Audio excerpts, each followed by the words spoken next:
Parlem de salut, però ara d'una altra qüestió, de la importància de tenir una bona salut digestiva, de la importància de menjar el que toca i quan toca. I ens acompanya la nutricionista Àngela Quintas. Molt bona tarda i benvinguda.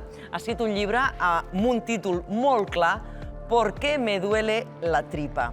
I ara entrarem en matèria del que hem de menjar, del que no hem de menjar, com ho hem de fer, però em crida l'atenció que molts directors de cinema, Almodóvar, Sánchez Arévalo, Alejandro Amenábar, li han demanat consell quan, per exigències d'un guió, un actor o actriu s'han d'engreixar molt, s'han d'aprimar molt. Perdoni'm, però deixi'm preguntar-li d'entrada com es fa això? Quines són les directrius que s'han de seguir per engreixar bé, per aprimar bé i perquè la salut no se'n ressenteixi? Lo primero es que la salud del actor no se vea en ningún momento deteriorada. Clar. Entonces aquí es muy divertido porque sobre todo cuando las chicas de subir peso piensan que Ai, miri, que no li funciona el micro, vaja. van a poder comer todo lo que quieran. Y claro, se llevan una gran desilusión cuando se dan cuenta de que realmente tienen que comer, pero tienen que comer de manera sana. Entonces, casi es tan difícil tener que subir peso como tener que bajar peso. Es decir, cuando alguien se tiene que someter a sobre todo un actor, por el guión, se tiene que someter a una bajada de peso muy importante, estamos en las mismas. Es decir, su salud tenemos que intentar que no se deteriore prácticamente en ningún momento.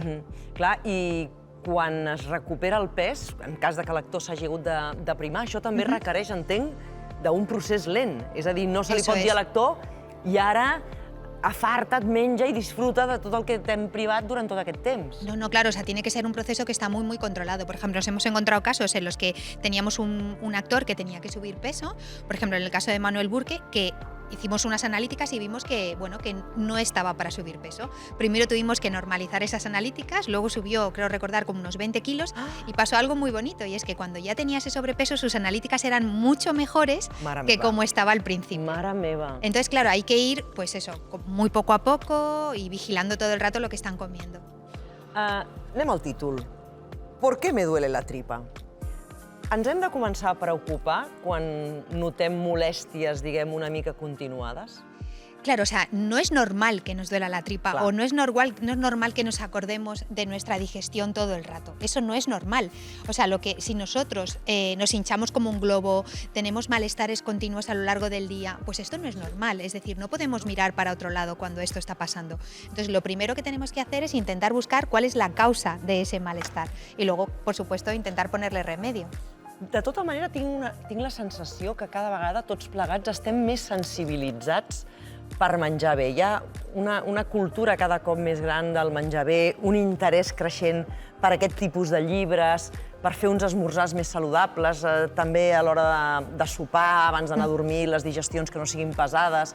Entenc que tot això ajuda, però cada persona és un món. Eso es. I m'agradaria saber, ara al segle XXI, i no sé si relacionat amb la pandèmia o no, però quin tipus de patologies són les més freqüents?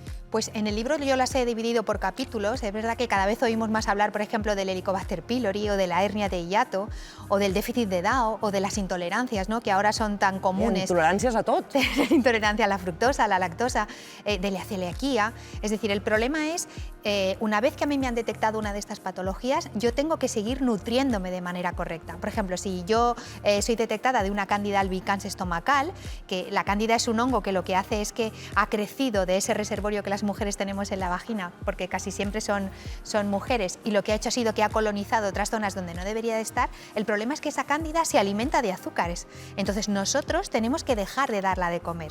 Piensa que, claro, no solamente es eliminar los alimentos ricos en azúcares, sino que los lácteos y la fruta también contienen azúcares. Entonces tenemos que ofrecer una manera de alimentarnos quitando esos alimentos y que yo no tenga ningún déficit. Com sabem si tenim algun dèficit? Ens hem de fer una analítica? Ens hem de sotmetre a algun tipus d'exploració? Claro, o sea, nosotros podemos hacer una analítica, pero si nosotros queremos saber si tenemos una alteración en nuestra microbiota, la microbiota son esos bichitos, esas bacterias que viven con nosotros, que antes lo llamábamos flora intestinal, ¿no? Cuando nosotros tenemos una alteración en esa microbiota, lo que podemos hacer es un análisis de microbiota. Podemos conocer qué bacterias... Perdoni, que torna a fallar el micròfon. Mira, deixarem el micròfon de mà i així en podrem mantenir una conversa tranquil·la i ja Sense interrupcions. Gràcies, i disculpi, Claro, Ángela. te contaba que Sí. una vez que nosotros hemos identificado con Bacteria, esa muestra, sí. podemos saber qué tipo de bacterias hay y en qué concentración. Y podemos saber si están en equilibrio o no. Per tant, vostè recomanaria a tothom que per tenir una mica de radiografia de la seva microbiota es fes una analítica d'aquest tipus? Hombre, si tú no tienes ninguna molestia y tus digestiones son correctas y no te inflas como un globo y vas al baño de manera correcta y no tienes ninguna molestia, Doncs no haría no. falta. D'acord. Claro, es decir, mira, las alteraciones en la microbiota, las alteraciones que te llevan a una disbiosis, a un desequilibrio, lo que más suele llevarte es el estrés, el consumo de determinados fármacos como son los antibióticos, los corticoides y los antiinflamatorios, el sobrepeso, el consumo de alimentos ultraprocesados y también con la edad adulta. Es decir, yo creo que en algún momento, en alguno de esos nos vamos a ver, pero si mi microbiota no está alterada, no necesito hacerme ningún test de microbiota o quizá no necesito ni siquiera tomar cepas probióticas. Es decir, nosotros encontramos en el mercado alimentos que se llaman funcionales que ya tienen esos probióticos dentro, como podrían ser el yogur, el kéfir, el té kombucha. Per cert, moltes vegades hi ha relació entre algun problema amb la microbiota i la salut mental. Sí. Quina és la relació? Mira, cada vez se están publicando más estudios en los que se está viendo que en enfermedades como el Alzheimer, la esclerosis múltiple, la depresión, hay una alteración en esa microbiota. Fíjate que el 80% de la serotonina es el neurotransmisor de la felicidad y del placer, se produce en nuestro intestino. Es decir, si nosotros tenemos una microbiota que está alterada, podemos padecer alguna de estas enfermedades. También hay que tener en cuenta que nosotros en nuestro intestino tenemos neuronas, tenemos tantas como las que podemos encontrar en el cerebro de un perro. Entonces, al final, por eso, a nuestro intestino se le conoce como segundo cerebro. I menjar bé vol dir el mateix per tothom? Si tu i jo mengem el mateix, Sí. estarem igual de sanes? Bueno, depende también de qué capacidad tenemos cada una de absorber esos nutrientes. Ahí dependerá también de cómo está nuestra barrera intestinal. Piensa que la barrera intestinal está formada por una monocapa de células que lo que hace es coger los nutrientes y llevarlos al torrente sanguíneo. Si nuestra barrera intestinal está perfecta, nosotros sacaremos esos nutrientes de manera correcta, pero puede ser que esa barrera esté alterada, es decir, que sea hiperpermeable, que sea un intestino encolador. Entonces, ¿qué ocurre en ese caso? Que van a pasar a nuestro torrente sanguíneo moléculas que en el fondo no deberían de pasar, y ahí pueden aparecer sintomatologías como dolor de cabeza, dolor en las articulaciones, mucosidad, cosas que yo no iba a relacionar con que mi pared intestinal o con está alterada. En el teu llibre dones consells, també dietes setmanals, i m'ha semblat molt curiós en un moment que parles de que pot ser beneficiós menjar l'arròs blanc o la pasta que hem bullit 24 hores abans. Ajá. Per què? Perquè justament ja quan la tenim a la nevera, aquella pasta i aquell arròs ens fa més pena que una altra cosa. No, pero mira, piensa en una ensalada campera. Perdó? Una ensalada campera, ¿no? Esta ensalada que tiene patata, que tiene atún, que tiene Sí. huevo. Esa ensalada tendría almidón resistente. Lo que nosotros hacemos cuando cocemos el almidón y lo mantenemos en la nevera, en el frigorífico durante 24 horas, es que lo convertimos en almidón resistente. ¿Esto qué es? Esto es alimento para mis bacterias, pero no alimento para mí. Que bo.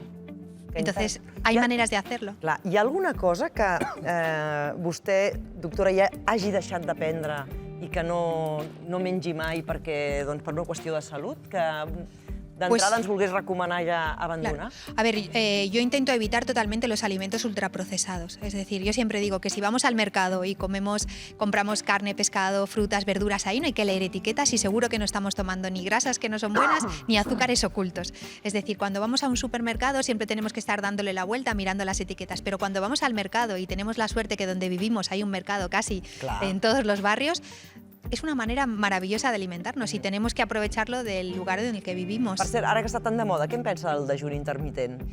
Bueno, a ver, yo, fíjate, abogo más por las dietas de control de insulina, es decir, son aquellas en las que se consume alimentos cada 3 horas. Yo personalmente, si no desayuno y aguanto hasta la comida, mi mayor actividad laboral se hace por la mañana, es decir, yo no podría aguantar. Luego también el ayuno intermitente a veces está mal interpretado porque la gente lo que dice, bueno, como voy a comer muy pocas veces al día, puedo comer lo que quiera. No, perdón, es decir, vamos a abrir una ventana en la que vamos a dejar descansar, por ejemplo, a tu páncreas, pero lo que tienes que seguir ingiriendo son alimentos de calidad. Doncs moltíssimes gràcies, Ángela Quintás. ¿Por qué me duele la tripa? Tots els secrets estan aquí, cada persona és un món i, per tant, cada persona necessitaria d'una dieta diferent. Però ha estat molt interessant tot el que ens ha pogut explicar. Que vagi molt bé i bé, seguirem els seus consells per totes aquelles patologies que puguin venir. Muchas Que gracias. vagi bé, gràcies. 1/4